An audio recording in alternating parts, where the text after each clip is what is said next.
الحمدللہ رب العالمین والصلاة والسلام علی سید الانبیاء و اشرف المرسلین وعلی آلہ وصحبہ اجمعین، اما بعد۔ محترم و مکرم حاضرین و سامعین، نماز کے اوقات کے سلسلے میں کنفیوژن ہمارے ساتھیوں کو رہتا ہے کہ کچھ اللہ تعالیٰ نے 24 گھنٹوں میں سے نماز کے سلسلے میں کچھ اوقات مکروہ بنائے ہیں، مکروہ اوقات۔ تو بہت سے ساتھی ہمارے کنفیوژن کا شکار رہتے ہیں کہ کون سا وقت مکروہ ہے، کون سے وقت میں کون سی عبادت نہیں کرنا چاہیے۔ نماز کے سلسلے میں سجدہ تلاوت کا مسئلہ ہوتا ہے، جنازے کی نماز کا مسئلہ ہوتا ہے۔ تو آج انشاءاللہ کوشش کریں گے آپ کے سامنے اس سلسلے میں کچھ تفصیلی بات بتانے کی۔ سب سے پہلی بات تو یہ ہے دوستو بزرگوں کہ پورے 24 گھنٹے میں سے 3 وقت ایسے ہیں، اوقات ثلاثہ، 3 وقت ایسے ہیں کہ ان 3 اوقات میں کوئی بھی نماز کسی بھی طرح کی پڑھنا جائز نہیں ہے، چاہے وہ سجدہ تلاوت ہو، چاہے جنازے کی نماز ہو، یا کوئی قضا نماز ہو، یا سنت ہو، نفل ہو، کوئی بھی نماز ان 3 اوقات میں پڑھنا یہ جائز نہیں ہے۔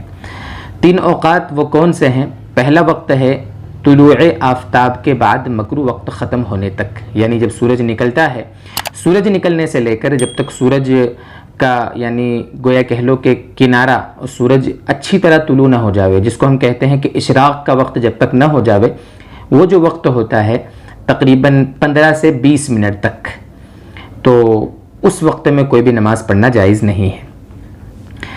اسی طریقے سے دوسرا ہوتا ہے زوال کا وقت۔ زوال کا وقت مطلب یہ ہے کہ طلوع آفتاب سے لے کر غروب آفتاب تک کا جو وقت ہوتا ہے، دونوں کو آدھا کرو۔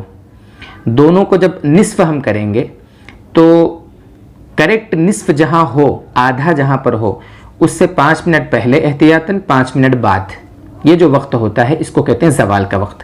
اس وقت میں بھی ہمیں کوئی نماز نہیں پڑھنا ہے، ٹھیک ہے۔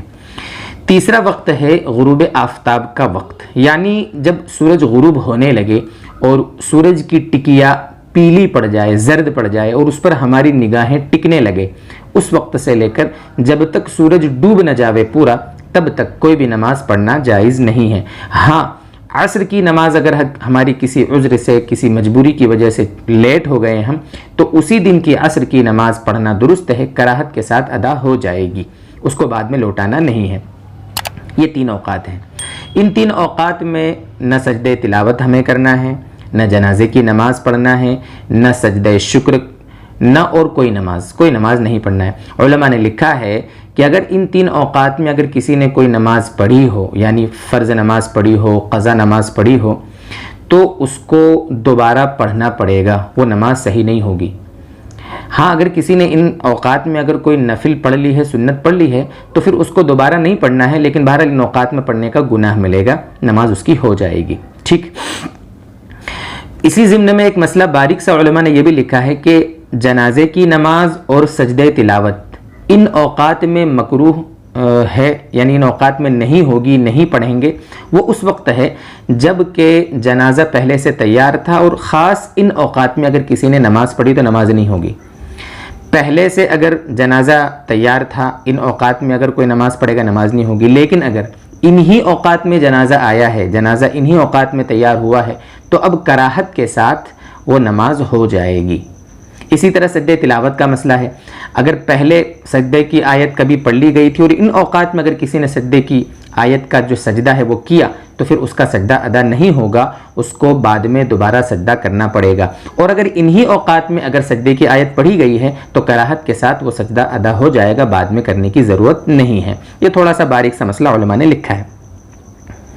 اچھا، ان 3 اوقات کے سوا 2 وقت ایسے ہیں پورے 24 گھنٹے میں، ان 3 اوقات کو چھوڑ کر، کہ ان 2 اوقات میں فرض نماز جائز ہے، قضا نماز پڑھیں جائز ہے، سجدہ تلاوت درست ہے، جنازے کی نماز درست ہے، البتہ کوئی سنت یا نفل نماز پڑھنا جائز نہیں ہے، مکروہ تحریمی ہے۔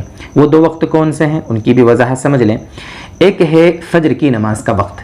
جب فجر کی نماز کا وقت ہو جاوے، یعنی تہجد کا وقت ختم ہو جاوے، تو فجر کی نماز کا وقت شروع ہو جانے کے بعد طلوع آفتاب تک تقریباً 1.25 گھنٹے جو فجر کا وقت رہتا ہے، اس وقت میں فجر کی 2 رکعت سنت کے سوا کوئی دوسری سنت، دوسری کوئی نفل پڑھنا یہ مکروہ تحریمی ہے، ٹھیک ہے. ہاں قضا نماز آپ اس وقت پڑھ سکتے ہیں, آپ سجدے تلاوت کر سکتے ہیں. کوئی واجب نماز آپ کی منت کی نماز ہو جو آپ نے مان رکھی ہو, کوئی بھی آپ کا کام ہو جاوے تو میں اتنی رکعت نماز پڑھوں گا اور آپ کا وہ کام ہو گیا, تو وہ اگر آپ نماز پڑھنا چاہ رہے ہیں اس وقت وہ درست ہے, لیکن سنت اور نفل نہیں پڑھیں گے. دوسرا وقت ہے عصر کی نماز پڑھ لینے کے بعد غروب آفتاب تک کا جو وقت ہے, اس وقت میں کوئی بھی سنت نفل نماز پڑھنا صحیح نہیں ہے. ہاں قضا نماز درست ہے, سجدے تلاوت درست ہے, اسی طریقے سے جنازے کی نماز درست ہے, فرض اور واجب نماز درست ہے, سنت اور نفل نماز اس وقت نہیں پڑھ سکتے. یہ ہے 5 جو اوقات ہیں ان کے بارے میں تھوڑی سی تفصیل. اب یہاں ایک بات یہ سمجھے دوستو بزرگوں کہ فجر کے وقت میں اور عصر کے بعد قضا نماز پڑھنا جائز ہے نا, جیسا ابھی آپ کو بتایا, لیکن علماء نے لکھا ہے کہ اگر ان 2 اوقات میں کوئی قضا نماز پڑھنی ہو تو اس کے لیے بہتر ہے کہ سب کے سامنے نہ پڑھے, تنہائی میں پڑھے, گھر میں پڑھے, اکیلے میں پڑھے. اس کی وجہ یہ ہے, پوائنٹ ہے اس میں, ایک نقطہ علماء نے لکھا ہے کہ اگر سب کے سامنے پڑھیں گے تو لوگ تو یہی سمجھیں گے نا کہ بھئی ابھی تو سنت نفل پڑھنے کا وقت نہیں ہے تو یہ کوئی قضا نماز پڑھ رہا ہوگا. تو قضا نماز لوگوں کو پتہ چل جائے گا کہ اس کی نماز چھوٹی ہے, اس نے نماز چھوڑی ہے, اور نماز چھوڑنا گناہ ہے نا. تو اللہ تعالیٰ نے اگر پردہ ڈال کے رکھا ہے تو ہم کیوں اللہ کے ڈالے ہوئے پردے کو چاک کریں, اس لیے اس کو تنہائی میں پڑھیں. یہ نقطہ علماء نے لکھا ہے. اس لیے قضا نماز اگر ان 2 اوقات میں اگر پڑھنے کی نوبت آوے تو اس کو تنہائی میں, اکیلے میں, گھر میں پڑھنا چاہیے, سب کے سامنے اجتماعی جگہوں پہ نہیں پڑھنا چاہیے, جیسے مسجد وغیرہ ہے وہاں نہیں پڑھنا چاہیے. اسی طریقے سے ایک مسئلہ یہاں پر یہ بھی سمجھ لیں کہ یہ جو مکروہ اوقات ہے اس کا تعلق نماز سے ہے, سجدے تلاوت سے ہے نا, جنازے کی نماز ہے یا جو ہماری نمازیں ہوتی ہیں ان سے. دیگر جو عبادات ہیں ان سے ان مکروہ اوقات کا کوئی تعلق نہیں ہے. جیسے قربانی کا مسئلہ ہو, قربانی میں زوال کا کوئی لینا دینا نہیں ہے, مکروہ اوقات نہیں ہوتے قربانی میں. اسی طریقے سے تلاوت قرآن ہے, اس کے لیے کوئی مکروہ وقت نہیں ہوتا ہے. دعا مانگ رہے ہیں, اس کے لیے کوئی مکروہ وقت نہیں ہوتا ہے. اسی طریقے سے نکاح کا جو مسئلہ ہے, بہت سے لوگ ایسا دیکھا گیا ہے کبھی کبھی نکاح کی مجلسوں میں کبھی لیٹ ہو جاتے ہیں, 12 سوا 12 بج گئے تو کہتے ہیں کہ بھئی جلدی کر لو, زوال کا ٹائم ہو رہا ہے, پھر نکاح نہیں ہوگا, ایسا ویسا. بھئی نکاح کے لیے کوئی مکروہ وقت نہیں ہوتا ہے. ٹھیک ہے, یہ کچھ باتیں تھیں جو آپ کے سامنے ہم نے پیش کی.